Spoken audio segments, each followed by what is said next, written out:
The Queens of England.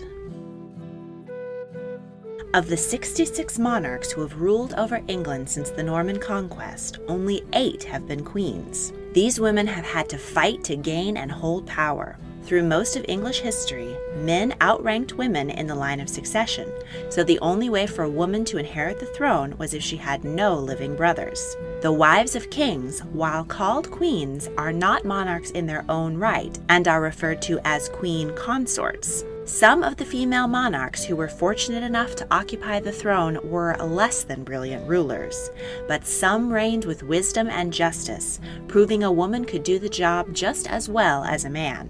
Here are their stories. Matilda. As a princess, Matilda was seen as a marriage pawn. At the age of 8, she was sent to Germany to live at the court of her betrothed, the Holy Roman Emperor.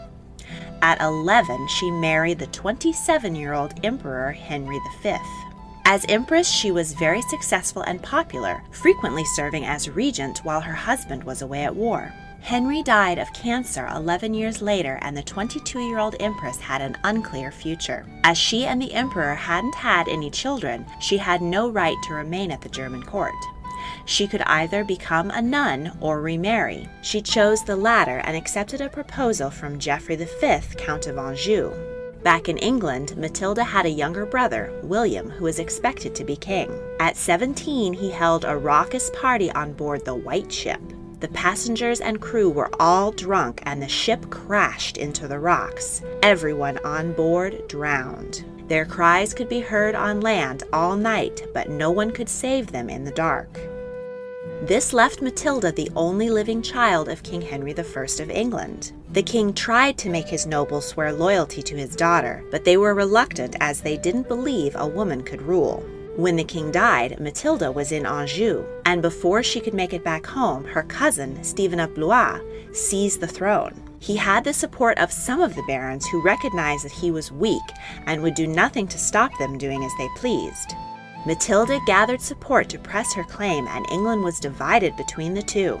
Stephen's followers turned against him when he confiscated lands and emptied the treasury in an attempt to bolster support. Matilda's army captured Stephen, and Matilda was crowned as the first Queen of England in her own right. However, she was used to politics in Germany, where the emperor's every word was law. But in England, things were different. When the barons of England demanded that she swear a coronation oath limiting her power and giving power to them, she was baffled and refused.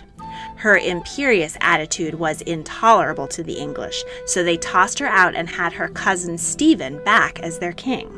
Matilda remained in England for several years, plotting to regain her throne, and passed the torch on to her son, Henry, who continued to war with Stephen. When Stephen's own son Eustace died suddenly, Stephen made Henry his adopted son and heir, and died shortly thereafter, making Matilda the mother of a new dynasty that would dominate England in the Middle Ages, the House of Plantagenet. Jane. Henry VIII's longed-for son, Edward VI, had only been on the throne for 6 years when it became clear that the sickly young man would die. With no sons or brothers to inherit, the next in line was his older sister Mary, who was a staunch Catholic. Edward was just as fervently Protestant and balked at the thought of his sister returning England to the Vatican. So he devised to skip both his sisters on the grounds of illegitimacy and make his cousin queen instead. Jane was the granddaughter of Henry VIII's younger sister, Mary, the Queen of France. Upon hearing that she would be queen, she fainted. Jane had an outstanding humanist education and was a dedicated Protestant.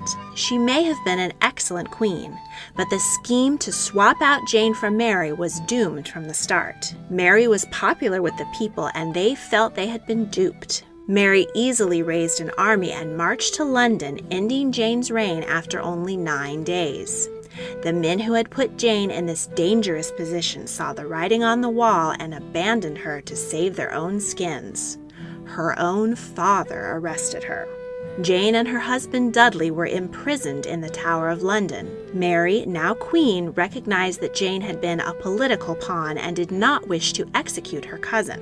But when a rebellion in Jane's favor frightened Mary's betrothed from coming to England, Mary signed the death warrant, and the 16-year-old, 9 days queen lost her head. Mary I. Henry VIII's eldest child, Mary, had had to fight her whole life for her position after her mother, Catherine of Aragon, had been cast out as queen. When Mary came to the throne at 37, she made quick work of undoing her father and brother's efforts to convert the nation to Protestantism. She was a devout Catholic and became known as Bloody Mary by burning some 280 Protestants at the stake in her short 5-year reign.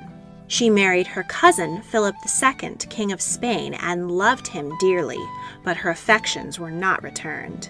She was desperate for an heir to keep the throne from her Protestant younger sister Elizabeth, but with her husband frequently away in his own kingdom, this proved challenging.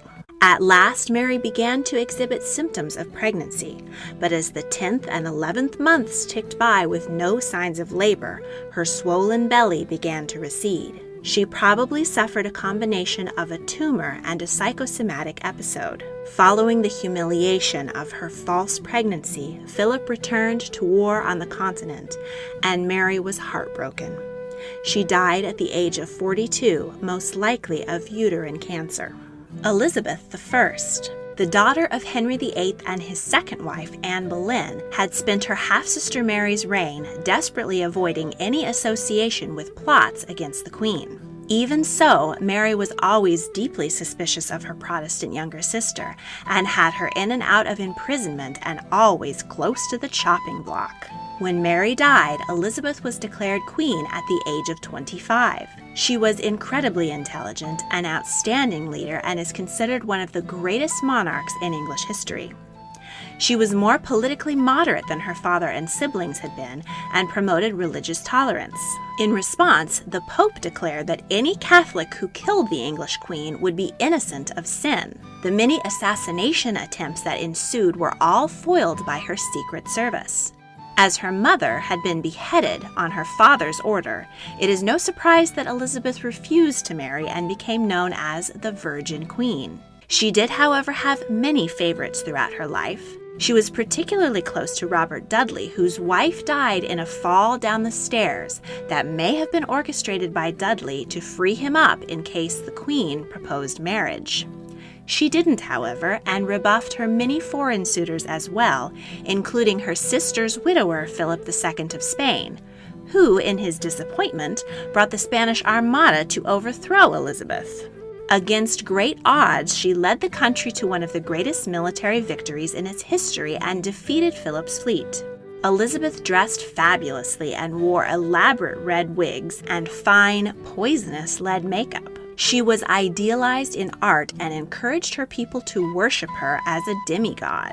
During her reign, the wool trade flourished and the English became wealthier than ever. She was loved by most, but still had one enemy. Her cousin, Mary Queen of Scots, was the center of many Catholic plots to overthrow Elizabeth. Mary was not the queen Elizabeth was.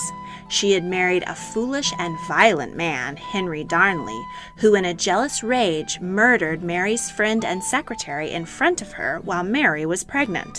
Another Scottish lord, James Bothwell, orchestrated Darnley's death by blowing up his bedroom. Mary then married Bothwell, and everyone suspected that she'd been involved in her first husband's murder. She was forced to flee to England, where she was immediately arrested. Elizabeth put off executing Mary for years. She had a horror of killing her cousin and a fellow monarch. But when Mary was found to have participated in a plot to have Elizabeth assassinated, Elizabeth signed the death warrant and Mary lost her head. Queen Elizabeth's 44-year reign was known as the Elizabethan era and was a time of stability and prosperity. It was a period of flourishing arts, led by the likes of Shakespeare, who wrote such timeless plays as Romeo and Juliet, Hamlet, and Macbeth. Exploration and colonization of the Americas was led by the legally sanctioned pirate Francis Drake, and by Walter Raleigh, who named Virginia after his beloved queen. Elizabeth died at 67, ending a golden era in England. Mary II. After a century of squabble over the throne between Protestants and Catholics, the Protestant majority was saddled with a dreaded Catholic king, James II.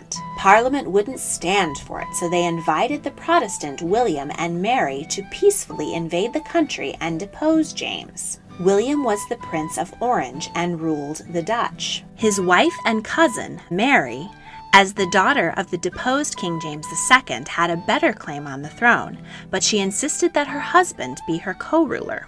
This suited William fine, as he was not a man to play second fiddle to his wife. Because they were ruling at Parliament's invitation, Parliament finally got to call the shots. No standing army, no raising taxes, no going to war without Parliament's permission, and Parliament got to decide who was monarch. It was called the Glorious Revolution because royal power was redefined, free of bloodshed. King James made a bid to regain the crown from his daughter and son-in-law by raising Catholic troops in Ireland, but his forces were defeated at the Battle of the Boyne. William was more interested in his land in the Netherlands and spent much of his time there, so Mary did most of the ruling in England. She promoted religious tolerance but otherwise understood her new royal position and stayed out of politics, primarily functioning as a ceremonial figurehead.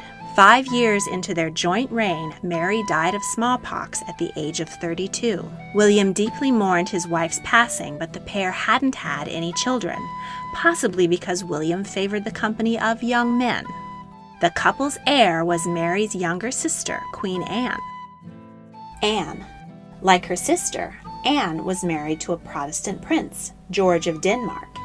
He was an indolent alcoholic, and she had no interest in sharing power with him. Anne was the first married queen to rule on her own. She reveled in the ceremony and majesty of monarchy. In 1707, Parliament passed the Acts of Union, which finally made England and Scotland a single sovereign state called Great Britain. All monarchs from this point on would be known as British rather than English.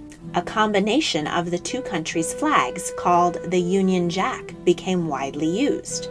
As several kings before her had male favorites, Anne had female favorites. The most significant was Sarah Churchill, ancestor of the World War II Prime Minister Winston Churchill. Sarah's husband was a top military commander, and Sarah's close relationship with the Queen made her the second most powerful woman in the country. Sarah was beautiful and charming, while Anne was plain, sickly, and shy. Sarah often used her influence to her advantage and wasn't afraid to disagree with the Queen. The couple were politically opposed.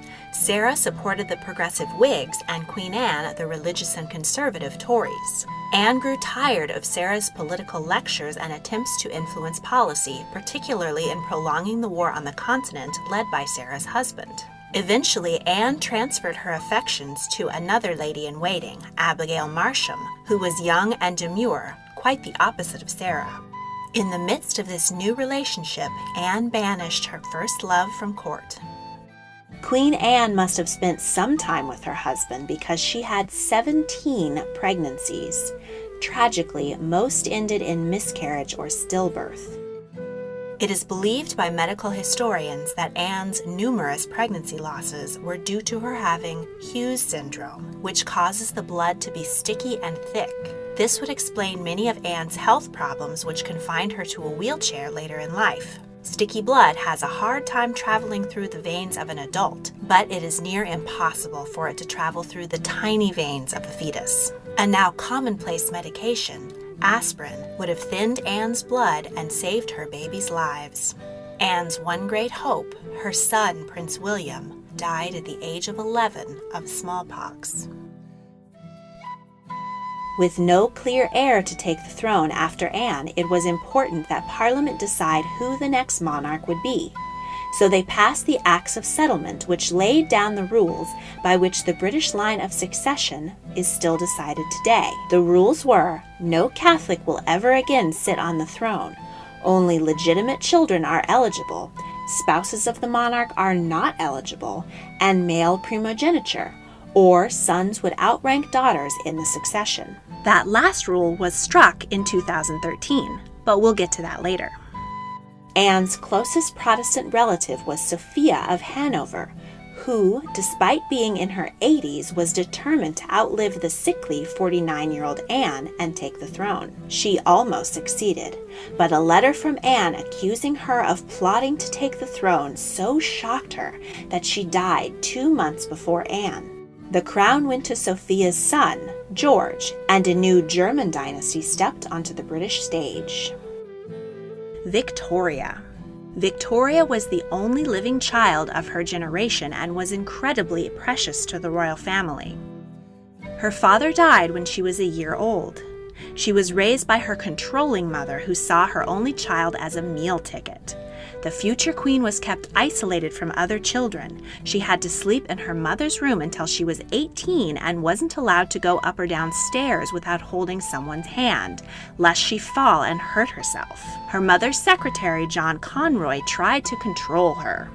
He bullied Victoria to sign papers guaranteeing himself power when she came to the throne, but teenage Victoria was strong-willed and refused. Her uncle, King William IV, managed to live just past her 18th birthday so that she could take the throne without her mother pushing in as regent. Once Victoria was queen, she sent her mother away and basked in her newfound freedom. The Prime Minister, Lord Melbourne, was her mentor, and she appointed the wives and daughters of his friends as her ladies-in-waiting. When an election ousted Melbourne in favor of Robert Peel, the new PM wanted some of the ladies-in-waiting to be replaced with his own supporters' women. Victoria refused, and Peel resigned in protest. This was a big no-no.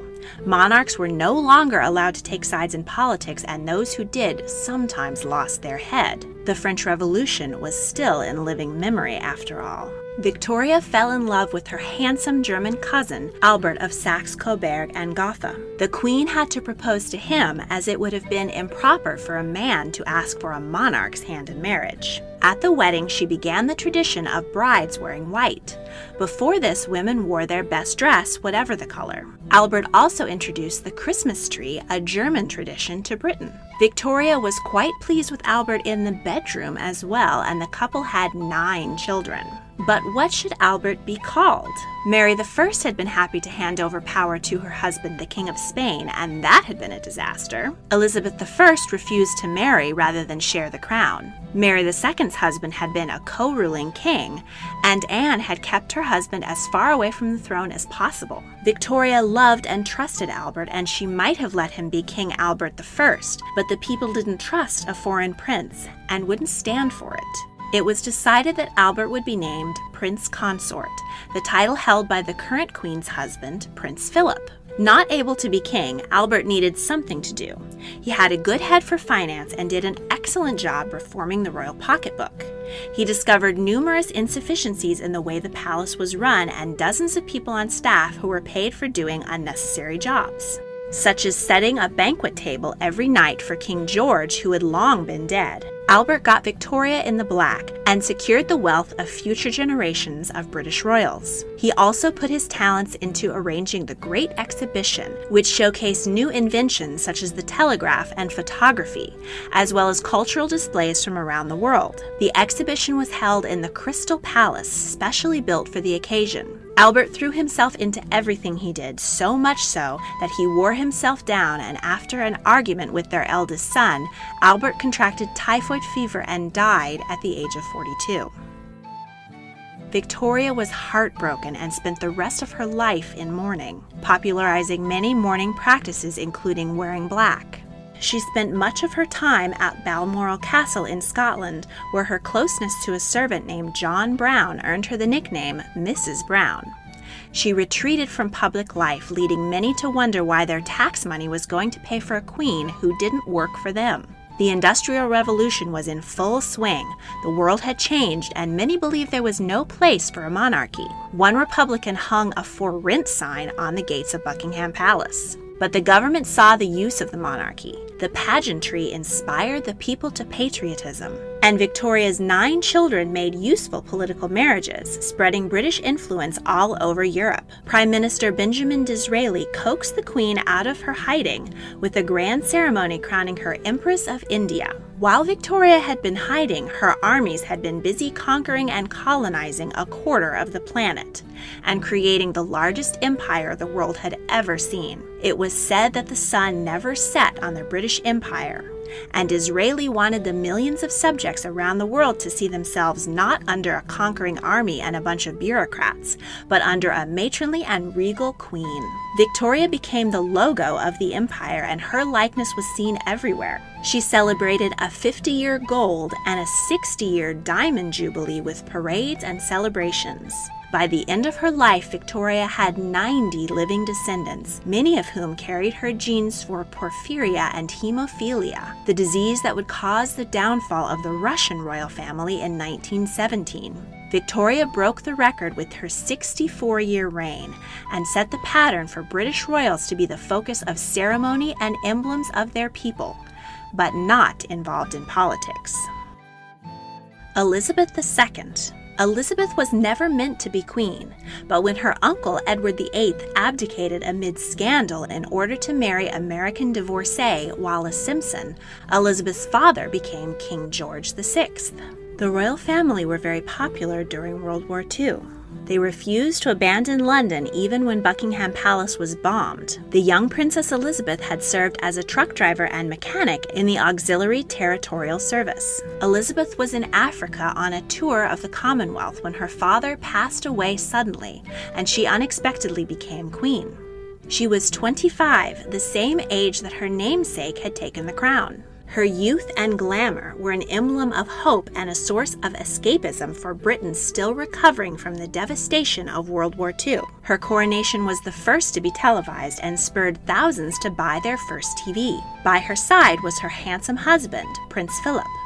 Philip was a member of the Greek and Danish royal family, but had become a British citizen upon his engagement to Elizabeth. The two had been introduced by Philip's uncle, Louis Mountbatten, and when they fell in love, Louis was thrilled that future generations of the British monarchy would be named Mountbatten, but it was decided that no, the name of the royal house would continue to be Windsor.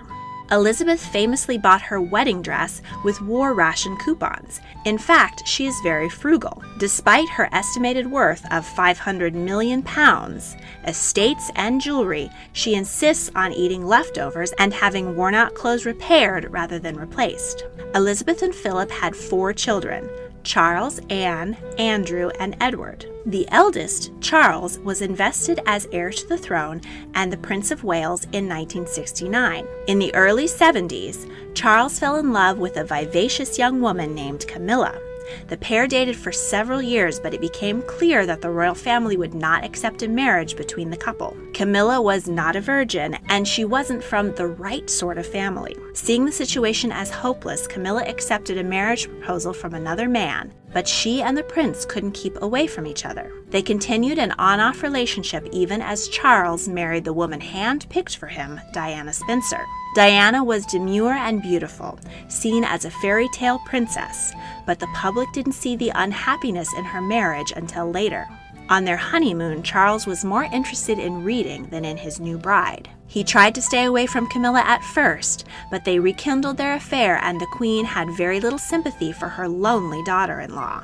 Diana became incredibly popular with the people, both for her glamour and for her charity work, particularly with victims of AIDS and landmines. She was known as the People's Princess and the Princess of Hearts. So in 1992, when Diana and Charles split and the unhappiness of their marriage was exposed, Charles and Camilla got the blame. That same year, 2 of the Queen's other children were divorced, Anne from Mark Phillips and Andrew from Sarah Ferguson. The Queen called 1992 her annus horribilis, or horrible year, because on top of all the drama with her children, her favorite home and namesake, Windsor Castle, caught fire and was partially destroyed. When it was announced that taxpayers would foot the repair bill, the people were outraged. The queen was already exempt from paying taxes on her massive fortune, and on top of that, she received millions of pounds a year from the government. Many didn't and still don't see the sense of public funds going to a monarchy, the symbol of an outdated system. The queen finally conceded that she would pay income tax and pay allowances to minor royals from her own pocket. In 1997, Diana died in a car crash in Paris, and the outpouring of grief around the world was enormous, but was met with silence from the Queen. Charles reacted immediately with sadness at the loss of the mother of his children, but the Queen remained hidden for over a week. The people saw this as cold-hearted and out of touch. Prime Minister Tony Blair finally convinced her that she needed to make a statement. Queen Elizabeth's reign has seen the British Empire come into the modern era, and that includes the loss of most of its territories, now part of the Commonwealth or entirely independent nations. She has become the face of Britain around the world, and not just on stamps. With the jet age, she's been able to go to dozens of countries in person on state visits. As always, the monarchy has teetered between popularity and ridicule. Charles, who will be the next king assuming he outlives his mother, finally married his lifelong love, Camilla. At least they're happy because public sentiment is mixed. Charles and Diana's eldest son and probable future King William married a commoner, Kate Middleton. His younger brother, Prince Harry, married African-American actress Meghan Markle, propelling the royal family further into modernity. The two couples' glamorous weddings and adorable children have gone a long way to win back the hearts of the people. In 2013, just in time for the birth of Will and Kate's first child, a new Succession to the Crown Act was passed, giving daughters equal importance to sons in the line of succession. So in future, the ratio of queens to kings will be closer to 50-50. In 2015, Elizabeth surpassed her great-great-grandmother, Queen Victoria, and now holds the record for the longest reigning monarch in English history. It remains to be seen what lies in store for the future of the British monarchy. If you enjoyed this video, please consider supporting me on Patreon and help me make more fascinating videos. Patrons get cool perks like exclusive content, mentions in videos, and can even request video topics. A link to my Patreon is in the description. Thank you for watching.